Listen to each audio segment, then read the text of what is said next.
If you're a fan of automation, you're gonna love this tool.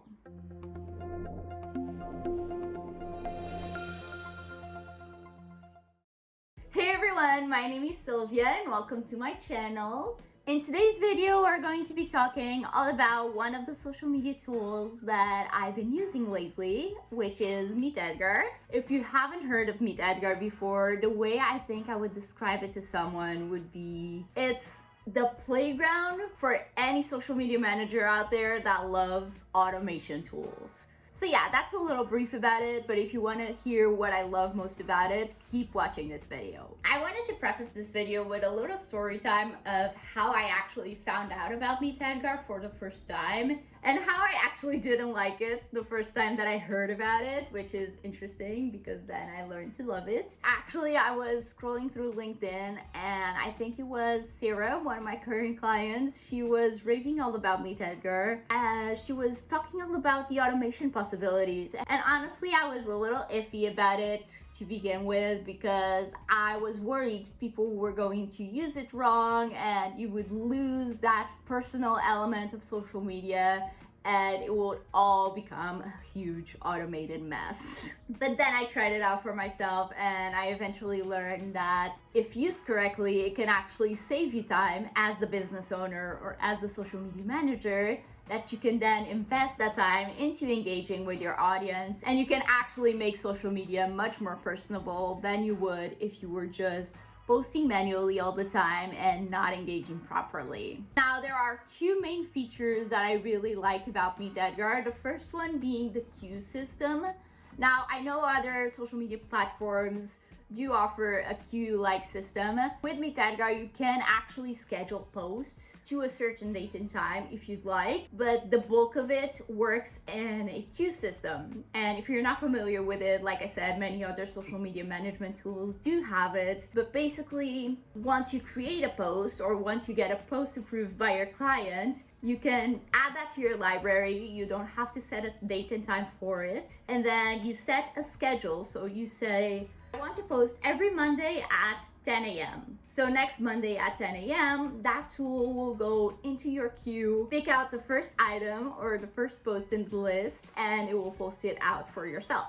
And not only does it post for yourself, but once it's done with your library, MeetEdgar actually goes back into the beginning of your library and starts posting once again. Now, this is where it can go wrong if you don't do it correctly and if you don't set it up correctly. Obviously, if you just have 3 posts in your library and you're cycling through them all the time, that will get repetitive and your audience will catch on to it and it won't be a good experience. But let's say you have like 50 posts in your library and you only post once a week, that will give you almost a year of posts before it starts repurposing your old content. And you can always add more content. It's not like it's going to repeat over and over again. If you add new content, it will prioritize the new content over repurposing old ones, but it just gives you a little buffer if you don't have time to schedule any posts that week. It can pull out from your library and you'll be golden. And also another thing to be careful of, which I've done that mistake in the past, so learn from my mistakes, is if there's any content that's not evergreen, let's say like a Christmas card, please make sure to add an expiration date to it so it's not posting a Christmas card in the middle of July.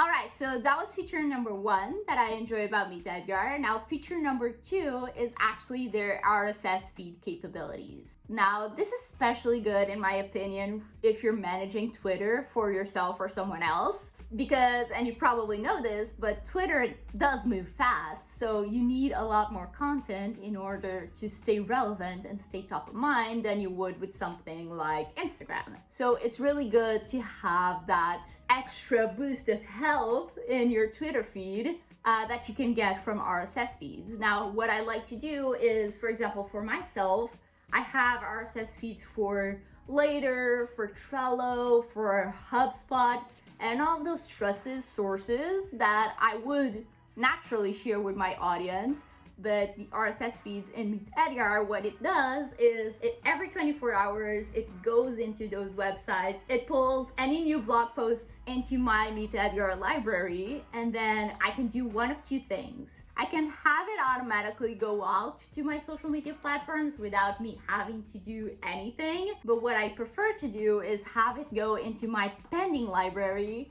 and then I can edit it slightly. I can even pull a quote from the blog post itself, an interesting quote, and post it out. Or I can say like, oh, this article doesn't vibe with me, it's not in my area of interest, so I'm just gonna skip this one and move on to the next one.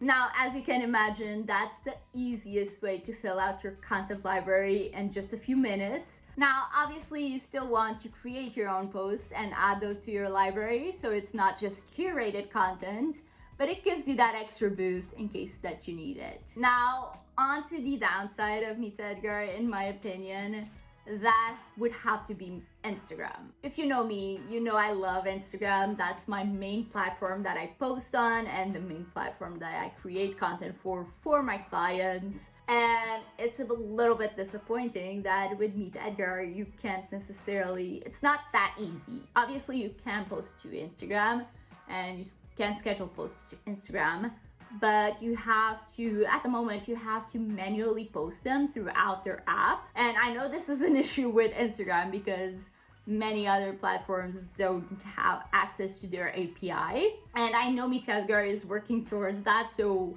probably in a few months from now, the story is going to be completely different. But the reason why I stopped using MeetEdgar for Instagram was because I had to post manually and sometimes the app would bug. I don't know if it was my phone or if it was the app itself, but sometimes it wouldn't notify me of a new post, so I would just forget it, and I don't like that. So I stopped using MeetEdgar for Instagram because of that, but I still use it, like I said, to pull the RSS feeds for my Twitter, for my LinkedIn, and yeah, I think those are the two ones that I use it for. And it works great for those, so I have no complaints, and I know they're working towards the Instagram feature, so hopefully in a few months that will be golden as well. Now, that being said, if you'd like to try out MeetEdgar for yourself, I would really recommend it. If you're managing Twitter, LinkedIn, or even Facebook, that would be good for it. So if you're managing those platforms for either yourself or for your clients, I would really recommend you give it a try. Maybe you like it, maybe you don't. And I'll actually have a link in the description where you can try it for free for a full month and see if you like it. It is an affiliate link, so I do get a little bit of a commission if you do purchase from it, but know that I wouldn't be recommending it if I didn't use it myself. And also, let me know if you try it out, if you like it, if you have tried it in the past, what did you like about it, what didn't you like about it? Let me know down in the comments. As well as if you have any questions or any requests, feel free to leave those down below. And if you enjoyed this video, feel free to leave me a like and subscribe so you don't miss out on my next one. I post every Friday, and I'll see you guys next week. Bye!